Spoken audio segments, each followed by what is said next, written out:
विराग की अग्नि परीक्षा। घना जंगल था, चांद बादलों में छिपा हुआ था और अंधेरे में बस एक छोटी सी गुफा की लौ टिमटिमा रही थी।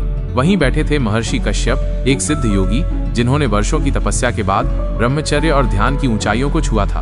उस रात उनकी साधना को एक विचित्र परीक्षा का सामना करना पड़ा। गुफा के द्वार पर आई मोहिनी एक अत्यंत सुंदर स्त्री। उसका सौंदर्य स्वर्ग की अप्सराओं को भी लज्जित करता था, पर उसकी आंखों में छल नहीं था। उनमें प्रेम, करुणा और पीड़ा का समंदर था। मुनिवर, उसने धीमे स्वर में कहा, मैं आपके चरणों में शरण लेने आई हूँ। मुझे इस संसार ने ठुकरा दिया है। कश्यप ने उसकी आंखों में देखा, वहां वासना नहीं, केवल एक टूटी हुई आत्मा की पुकार थी। लेकिन प्रकृति की परीक्षा कभी आसान नहीं होती। रात ढलती गई। मोहिनी ने अपनी व्यथा सुनाई, कैसे एक राजा ने उसे छल से त्याग दिया, कैसे समाज ने उसे कलंकित कर दिया और अब वो केवल आत्मिक शांति की खोज में थी। वो महर्षि के चरणों में बैठी धीरे धीरे अपना सिर उनकी जांघ पर रखकर सो गई। उसकी सांसें शांत थीं, उसके वस्त्र बिखरे थे पर मन में कोई छलना न थी। महर्षि की आंखें खुली थीं पर मन भीतर जूझ रहा था। क्या ये मोहिनी केवल एक स्त्री है या ब्रह्मा की रची गई कोई परीक्षा? रात के अंतिम प्रहर में जब भोर होने को थी, मोहिनी की नींद टूटी। उसने आंखें खोली और महर्षि को उसी अवस्था में पाया। उनकी आंखें खुली थीं और वे एकटक शून्य में निहार रहे थे। उसके मन में कृतज्ञता थी पर साथ ही एक अनजाना भय भी। मोहिनी धीरे से उठी। उसके चेहरे पर एक अजीब सी शांति थी। उसने देखा कि महर्षि की आंखों में अब कोई द्वंद्व नहीं था, केवल एक गहरी अथाह शांति थी।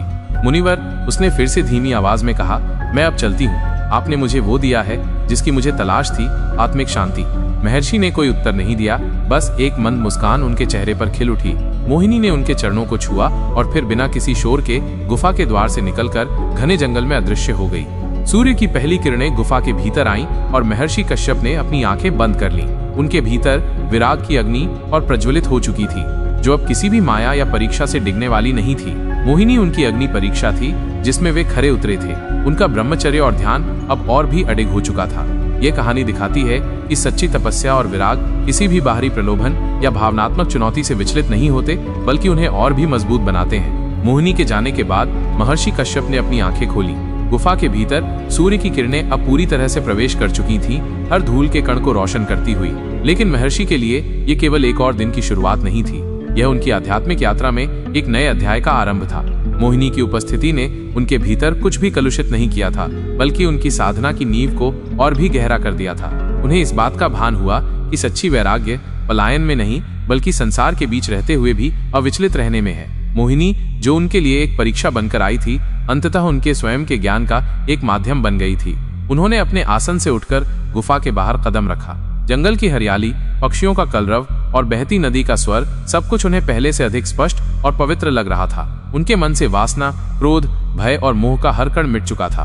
वे अब केवल शुद्ध चैतन्य थे, जो इस संसार की हर वस्तु में स्वयं को देख रहे थे।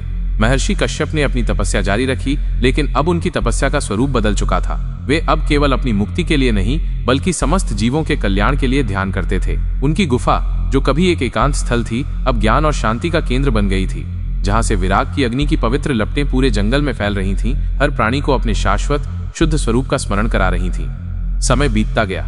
महर्षि कश्यप की प्रसिद्धि दूर दूर तक फैल गई। उनकी गुफा में न केवल साधक, बल्कि राजा, रानियां और साधारण लोग भी शांति और मार्गदर्शन पाने आने लगे। वे सब उनकी आंखों में वही निर्मल शांति और असीम करुणा देखते थे, जो उन्होंने मोहिनी को देखकर महसूस की थी। महर्षि किसी को उपदेश नहीं देते थे, बल्कि उनके सानिध्य में ही लोगों को अपने प्रश्नों के उत्तर मिल जाते थे। उनकी उपस्थिति मात्र से ही वातावरण में एक पवित्रता और सौम्यता का संचार होता था।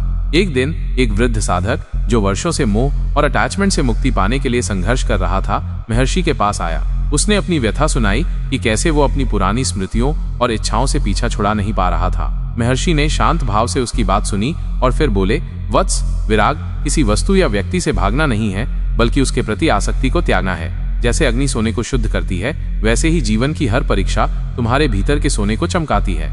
मोहिनी मेरे लिए ऐसी ही अग्नि थी। साधक ने महर्षि की आंखों में देखा और अचानक उसे अपने सारे प्रश्नों के उत्तर मिल गए। उसे समझ आया कि असली वैराग्य बाहर की दुनिया से नहीं, बल्कि भीतर के संसार से प्राप्त होता है। महर्षि कश्यप ने अपनी स्वयं की अग्नि परीक्षा से जो ज्ञान प्राप्त किया था, वो अब अनगिनत लोगों के लिए मार्गदर्शक बन चुका था। उनकी गुफा, जो कभी उनकी व्यक्तिगत तपस्या का स्थान थी, अब एक ऐसे प्रकाश स्तंभ में बदल चुकी थी, जो हर भटके हुए पथिक को सही राह दिखा रहा था। महर्षि कश्यप ने अपने जीवन के अंतिम वर्षों में भी अपनी साधना और लोक कल्याण का कार्य जारी रखा। उनकी काया भले ही शिथिल हो रही थी, पर उनकी आत्मा की ज्योति और भी प्रखर हो चुकी थी। वे अब केवल एक योगी नहीं बल्कि एक जीवंत किंवदंती बन चुके थे। उनके आश्रम में हर दिन नई कहानियां जन्म लेती थीं। लोग कैसे उनके मार्गदर्शन से अपनी कठिनाइयों से पार पाते थे, कैसे उनके दर्शन मात्र से ही मन शांत हो जाता था। एक शाम जब सूर्य अस्ताचल की ओर था और आकाश सिंदूरी रंग में रंग चुका था, महर्षि कश्यप अपनी गुफा के बाहर उसी शिला पर बैठे थे जहां उन्होंने मोहिनी की परीक्षा का सामना किया था। उनकी आंखें मंद मुस्कान के साथ क्षितिज को निहार रही थीं। उनका श्वास धीमा और लयबद्ध था। उनके चेहरे पर गहन शांति थी जो वर्षों की तपस्या और ज्ञान का प्रतिफल थी। उन्होंने अनुभव किया कि समय आ गया है। उनका पार्थिव शरीर अब उनकी आत्मा के लिए एक वाहन से अधिक नहीं था। उन्होंने अपनी अंतिम श्वास ली और उनका चेतन स्वरूप उस अनंत ब्रह्म में विलीन हो गया जिससे वे वर्षों से एकाकार होने का प्रयास कर रहे थे। महर्षि कश्यप ने अपने पीछे कोई भौतिक विरासत नहीं छोड़ी, बल्कि एक शाश्वत संदेश की सच्चा वैराग्य और आत्मज्ञान भीतर की शुद्धि से आता है और जीवन की हर चुनौती, हर मोहिनी वास्तव में एक अवसर है अपने भीतर के सोने को चमकाने का। उनकी कहानी विराग की अग्नि परीक्षा पीढ़ियों तक लोगों को प्रेरित करती रही, उन्हें ये सिखाती रही कि जीवन की सबसे बड़ी विजय स्वयं पर विजय है। ये कहानी का अंतिम भाग है। मुझे उम्मीद है कि आपको ये कहानी पसंद आई होगी। अगर आपको हमारी कहानी अच्छी लगी हो तो हमारे चैनल को लाइक, कमेंट और सब्सक्राइब कर लें ताकि हमारी कहानी आपके पास सबसे पहले पहुंचे।